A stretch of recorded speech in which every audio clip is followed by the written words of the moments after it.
तो दोस्तों शुरू करते हैं आज की इंफ्रा न्यूज। पहली खबर जो आ रही है वो है हमारी अंडमान एंड निकोबार आइलैंड से रिलेटेड, जहां पर जो टास्क है for preparing the island coastal regulation zone for the little Nicobar island, इसका काम शुरू कर दिया गया है और सस्टेनेबल कोस्टल मैनेजमेंट चेन्नई के साथ में ये काम किया जाएगा। साथ साथ island coastal regulation zone ICRZ भी इसके अंदर इन्वॉल्व होगी। अब सुनने में ये बहुत कॉम्प्लिकेटेड लगता है, लेकिन बेसिकली जो अंडमान निकोबार आइलैंड्स को बड़े लेवल पे डेवलप करने का ये काम है, उसमें जो सस्टेनेबिलिटी, एनवायरमेंटल कंसर्न्स, ये सब चीजों के लिए अलग अलग जो कायदे कानून होते हैं उसके हिसाब से यहाँ पर अब प्लानिंग की जाएगी, ताकि कम से कम नुकसान हो। कोई नुकसान हो रहा है तो वो कहीं पे ठीक किया जा सके। और इसकी वजह से पब्लिक में भी एक ड्राफ्ट रिलीज किया गया है, जहाँ पर लोगों के द्वारा जो है रिक्वेस्ट की जा सकती है, सजेशंस दिए जा सकते हैं, लोगों को डिटेल्स देखने मिलेगी। और एक ईमेल आईडी भी बेसिकली रिलीज किया गया है, जहाँ पर लोग कई सारे अलग अलग तरीके के सजेशन दे सकते हैं। अगली जो खबर दोस्तों आ रही है वो है सरदार वल्लभ भाई पटेल इंटरनेशनल एयरपोर्ट या अहमदाबाद एयरपोर्ट से रिलेटेड, जो कि 35,000 पैसेंजर्स डेली होस्ट करता है और इसे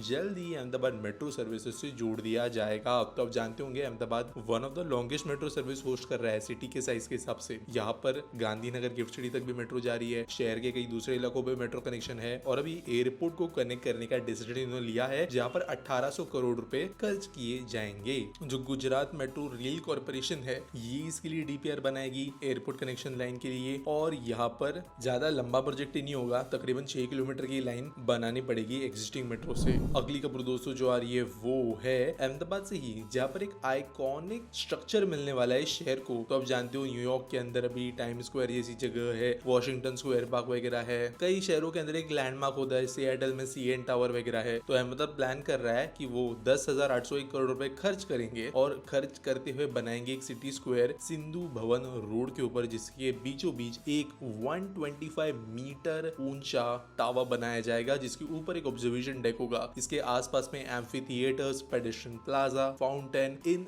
जैसी चीजों को भी बनाया जाएगा। तो वैसे कई रीजन है इसके पीछे। इन्होंने ये कहा है कि साबरमती रिवर फ्रंट अब एक्सटेंड होते होते इंदिरा ब्रिज के आगे पहुंच गया है। साबरमती रिवर फ्रंट डेवलप होने के साथ साथ अब एक ऐसे स्क्वायर की भी जरूरत है जो रिवर फ्रंट से बाहर एक्सटेंड हो सिटी तक। इसके अलावा 2036 का ओलंपिक्स जो है उसकी बिल्डिंग तो वैसे दिल्ली के हिसाब से की जा रही है, लेकिन रिसेंट कुछ ओलंपिक्स को देखे तो पूरे के पूरे देश के अलग अलग शहरों को इस्तेमाल किया जा रहा है। अहमदाबाद के अंदर भी बड़े लेवल पे जिस तरीके से ओलंपिक्स अगर आएंगे 2036 वाले, तो बड़े लेवल पे ये शहर के अलग अलग हिस्से काम में आने वाले हैं और इसके हिसाब से भी इसको बनाया जा रहा है। तो मल्टीपल रीजन है। अगली दोस्तों जो खबर आ रही है वो है नोएडा इंटरनेशनल एयरपोर्ट से कनेक्शन से रिलेटेड, जहाँ पर काफी लंबे समय से प्लान किया गया जो गंगा एक्सप्रेसवे है, जो एक्चुअली कनेक्ट कर रहा है इस एयरपोर्ट को, इसको लिंकअप किया जाने वाला है यमुना एक्सप्रेसवे के साथ। तो एक बेसिकली 83 किलोमीटर का लिंक रोड ये होगा जो यमुना एक्सप्रेसवे और गंगा एक्सप्रेसवे को जोड़ेगा 4,000 करोड़ की कीमत से। 997 hectares of land across 57 villages and 2 districts यहाँ पे अक्वायर किया जाएगा, जो कि बुलंदशहर जैसी जगहों पे होगा। और इसकी वजह से जो दो मुख्य एक्सप्रेसवे आप कह सकते हो होने वाले हैं उत्तर प्रदेश के एयरपोर्ट और दिल्ली NCR को कनेक्ट करने वाले, उनके बीच में एक बहुत ही ज्यादा प्रैक्टिकल एक्सप्रेसवे कनेक्शन देखने को मिलेगा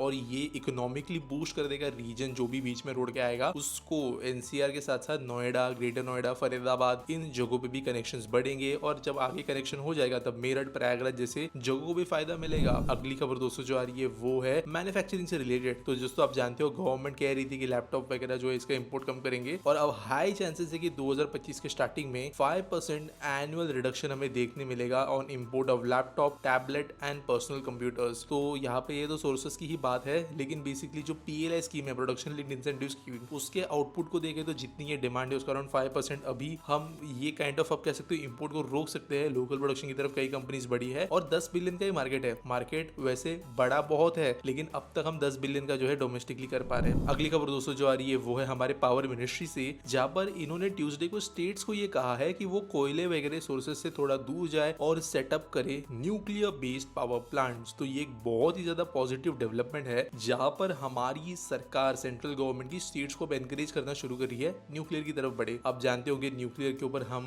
सेल्फ रिलायबल अब नहीं है, बहुत हमें जरूरत पड़ती है बाहरी कंपनीज की मदद की, रशिया की कंपनीज की मेनली, लेकिन धीरे धीरे हम बन रहे हैं अपने आप केपेबल। तो ये चीज जरूरी है हमको करना, कर रहे हैं। अब होपफुली इन्होंने एक मिशन रखा है कि 8 गीगावाट न्यूक्लियर कैपेसिटी पहुंचेंगे कुछ सालों में। 2032 तक का टारगेट 20 गीगावाट का है। तो देखते हैं किस तरीके से होता है, लेकिन एक अच्छी बात यह है कि गवर्नमेंट सोच रही है न्यूक्लियर सेक्टर के बारे में। आज के आस्पेक्ट सवाल के बारे में बात करें तो हर्षवर्धन सिंह पूछते हैं, I want to ask that why railways is not focusing on building replacing old tracks with new high speed tracks rather than just building trains like Vande Bharat for advertisement which still runs at 130 kmph. Shouldn't major budget be allocated for new tracks, and if they are doing so then how many kilometer is laid daily? तो देखो यार, पहली बात ना, एक high speed track के अंदर conversion ना बहुत ही ज्यादा लिमिट में ही पॉसिबल है हमारे पुराने नेटवर्क के अंदर। अब अगर आप रेलवे के पर्सपेक्टिव से देखो, एक पटरी चल रही है कुछ शहरों को कनेक्ट करते हुए, अभी अगर हाई स्पीड बनाना है तो वहां पे जो कर्व्स है, बेंड्स है, ग्रेडियंट्स है, टनल्स है, सब में मेजर मॉडिफिकेशन की जरूरत पड़ती है। हर जगह पे नहीं हो सकता। कोई सीधा सेक्शन है, कोई माइल्ड कर्व है, उधर थोड़ा बैंकिंग वगैरह करके स्ट्रेट सेक्शन को बेहतर बना के जो है ट्रेन को हाई स्पीड कैपेबल बनाया जा सकता है। हमारी जो पटरी है ना, actual steel, actual sleeper, signalling system, ये अभी भी 180-200 की ट्रेन को हैंडल कर सकते हैं। ये जो प्रॉपर जियोग्राफिकल इश्यूज है ये रोकते हैं। चलो मान लिया अब नया ट्रैक बनाया गया, अब ट्रैक इस तरीके से अगर नए अलाइनमेंट बने, जैसे कोई बाईपास बनता है किसी हाईवे के लिए, वैसा अगर कोई नया ट्रैक बने जो हाई स्पीड हो, तो जो शहरों को वो कनेक्ट कर रहा है उसको ही मिस आउट कर देता है। स्टेशन की लोकेशन चेंज हो जाएगी। पहली बात तो एक्सपेंसिव तो होगा ही ये, लेकिन रेलवेज के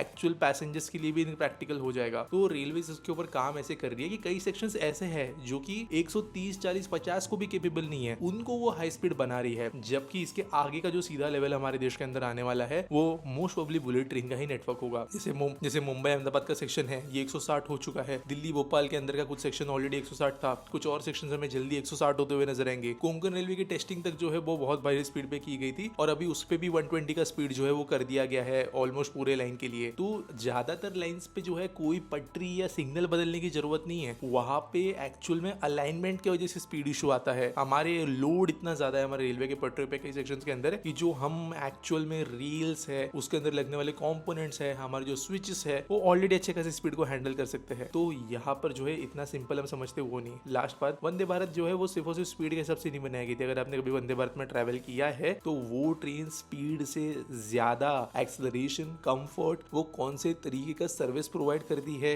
ये सब चीजों के सबसे ज्यादा लोग चूज करते हैं। कोई इसके वजह से वंदे भारत चूज नहीं कर रहा है कि गाड़ी 130 पे दौड़ेगी। उम्मीद करता हूं आपको सवाल का जवाब मिल गया होगा। आपके पास कोई सवाल है आप कमेंट सेक्शन में मुझे जरूर पूछ सकते हो। कोई सजेशन है तो आप कमेंट में दे सकते हो। न्यूज सबमिट करने के लिए भी आपको डिस्क्रिप्शन में एक लिंक मिल जाएगी। मिलेंगे अगले वीडियो में।